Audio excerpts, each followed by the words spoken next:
Good, happy Saturday morning, November 2nd, 2019. Welcome to November, everyone. We're finally in November.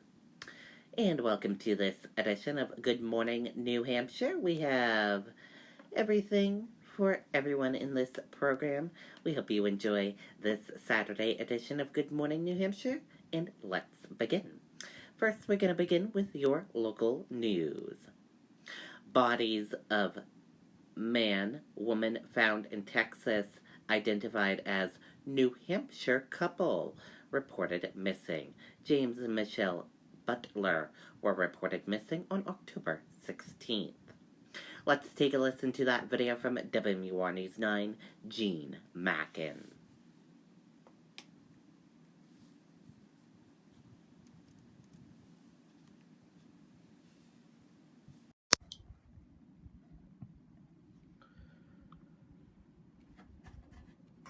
We feel that if a customer wants their product and they're ambitious and they want to do it today, if we have it here in stock, we have the people, the trucking, and why put off till tomorrow what you can do today? Visit us at powerofstone.com. Cleburne County, Texas Sheriff's investigators say they found the remains of 46-year-old Michelle Butler and her 48-year-old husband James after their cell phone pinged to Padre Island. Their bodies were discovered in what's described as a shallow grave in the sand dunes known as the Bowl. The couple were last heard from on October 16th while on an RV trip in the South. Their family at home in Rumney knew something was wrong when time passed without contact. They told News 9 that was unusual for James and Michelle, and they reported them missing. Investigators confirmed to News 9 after the Butlers were reported missing, they believe surveillance recorded the couple's 2018 silver Chevrolet pickup truck towing a white Cedar Creek RV with New Hampshire plates going over a border crossing into Mexico.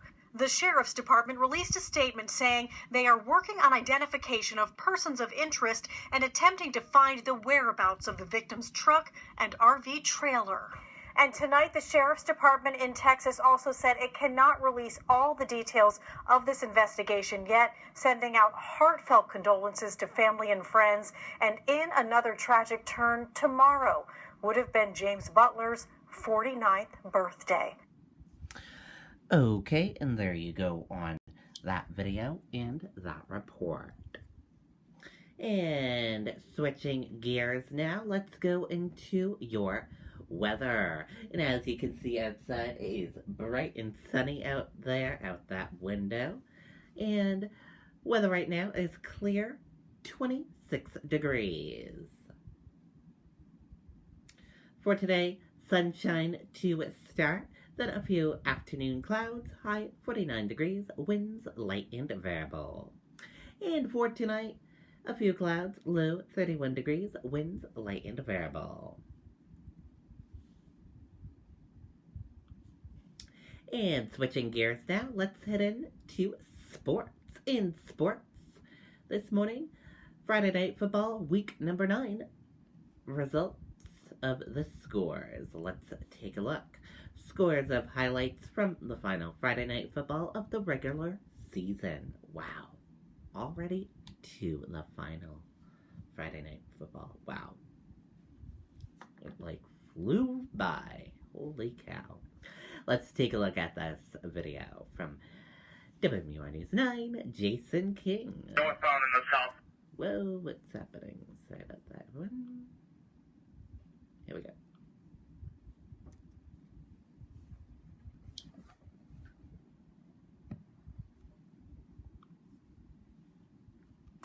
We feel that if a customer wants their product and they're ambitious and they want to do it today, if we have it here in stock, we have the people, the trucking, and why put off till tomorrow what you can do today? Visit us at powerofstone.com. Not just my debut, okay? It's not just my debut, okay? This is West's debut, the new West High School, all right? Let's go. Hey, nobody rolls over. Let's go. This is our house now, all right? It's our house. We make a statement tonight, okay? Make a statement tonight, okay? Make a statement tonight. Let's go, baby. Here we go.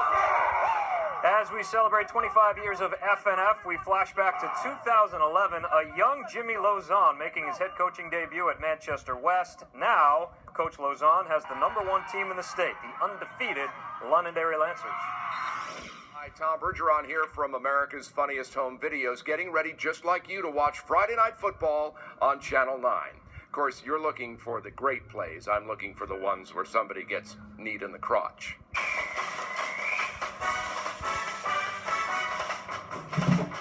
Another flashback there. Tom Bergeron, 14 years ago. He really hasn't aged a bit. Welcome, everyone, to the final week of the regular season. Some important games on the schedule, including a win-and-get-in matchup in Derry. But let's begin with a potential championship preview in Division 3.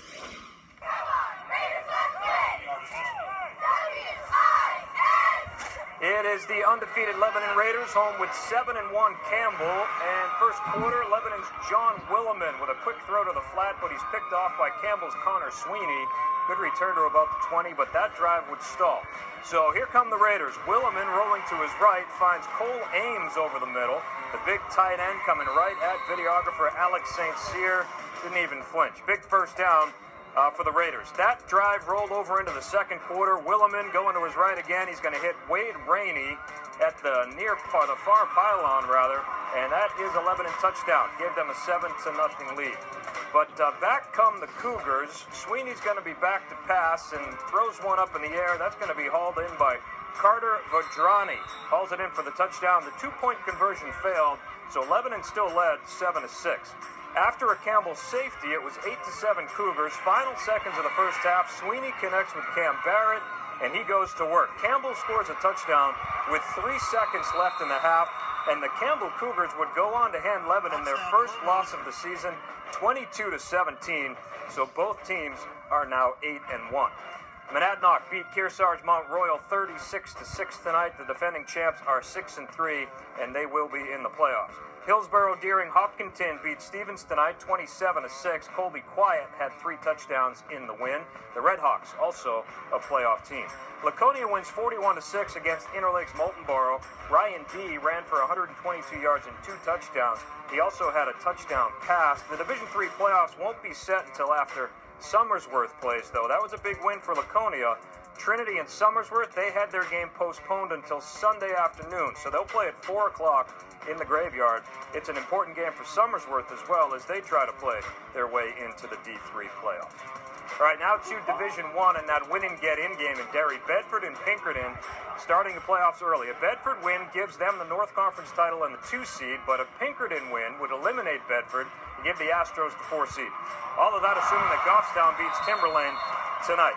All right, so that is Pinkerton's Michael Zabriskie recovering the fumble, and that would lead to this Brandon Roy 25-yard field goal to give the Astros a 3-0 lead. Second quarter, Jeff Potvin on play action finds a wide-open Brady Day, and that will go for about 70 yards and a Pinkerton touchdown. It was 13-0 Astros in front, but the Bulldogs would respond.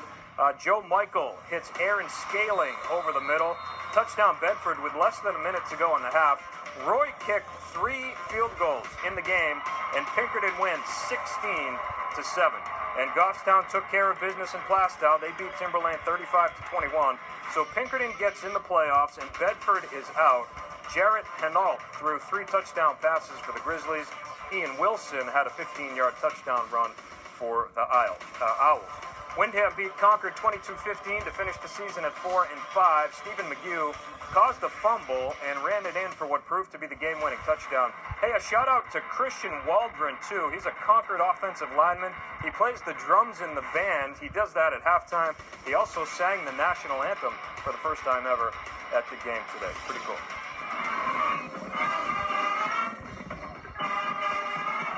All right, Londonderry home with Central. Third quarter, Lancers up big. Central's Tyler Gilroy throws downfield. It's bobbled and picked off by Dylan McEachern.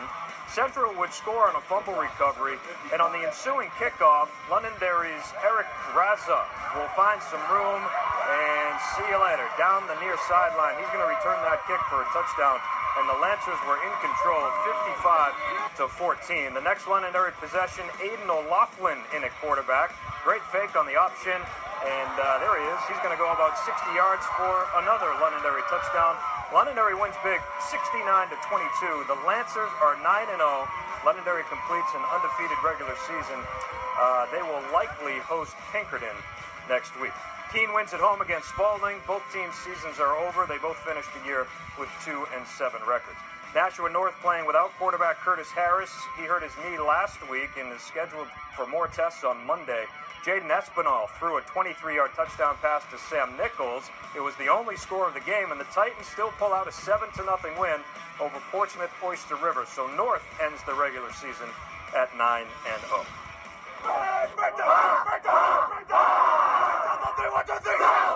Exeter at Nashua South, both teams already in the playoffs. First quarter, South's Chris Keith on the run, gets the pass off, but it's picked off by Exeter's Jaden Cleach.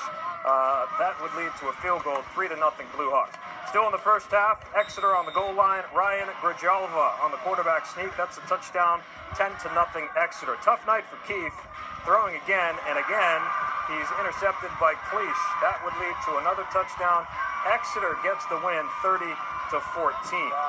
Merrimack will make the playoffs. They beat Winnicott tonight, 49-28. The Tomahawks are 6-3 and will be the 4th seed in the East-West bracket.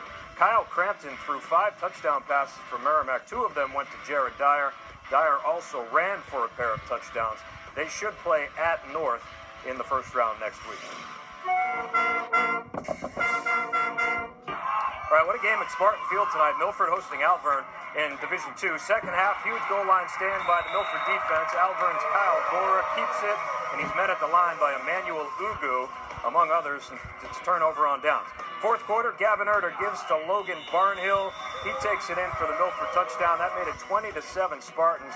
Erda had 105 yards rushing and a touchdown in the game. Alvern would not quit, though. Great run here by Gora. He actually fumbles at the end of the play, but recovers his own drop.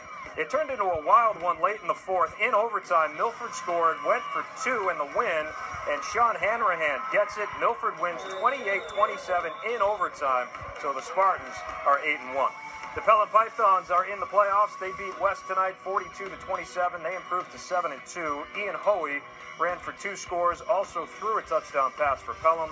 Brandon Lloyd, big night for West, 158 yards on the ground and 2 touchdowns for the Blue Knights. Kennett finishes the regular season at 7-2. They are a playoff team. They beat Kingswood on the road 29-14. Parker Coleman ran for a touchdown and also threw for 2 more. Hey, a reminder, you can watch all of our Friday Night Football shows on our website. You can go to WMUR.com and just click on sports. And with that, the regular season of FNF is in the books. Still games to play this weekend, though, and still some playoff matches and seedings to be decided. Good luck to the 18 teams in action on Saturday.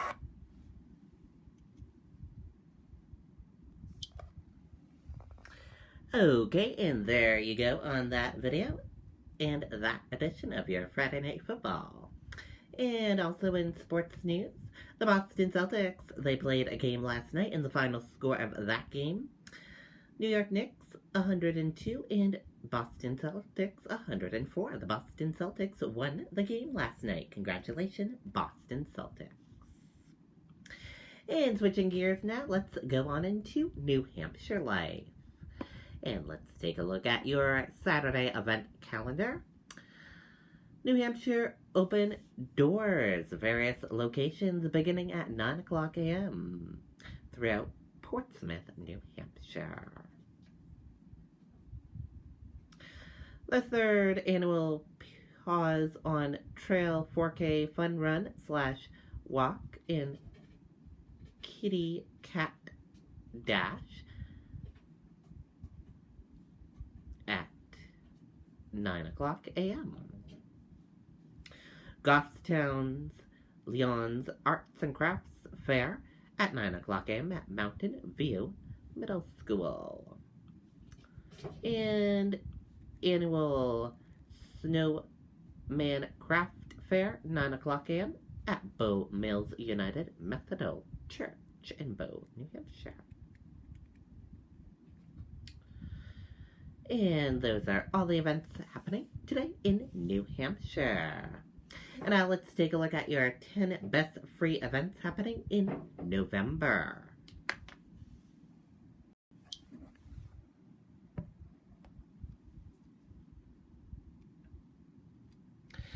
And here's a look at the 10 best free events in November. The first one, Deval, November 1st to November 11th in Portsmouth. Second event, It's Pistol, November 1st to the 30th in Portsmouth. The third event, New Works Exhibit, November 1st to December 9th in Concord, New Hampshire. The fourth event, Unlaunched Voices, an Evening with Walter Whitman, November 1st in Hancock. Number 5 on the list, New Hampshire Open Doors statewide, November 2nd to the 3rd. Number 6 on the list, Walking in the Whites, a Poet and Painter, Plymouth, November 5th to the December 13th. Number 7 on the list, Witching, the Manchester City Marathon, November 10th. Number 8 on the list, Portsmouth Holiday Arts Tour.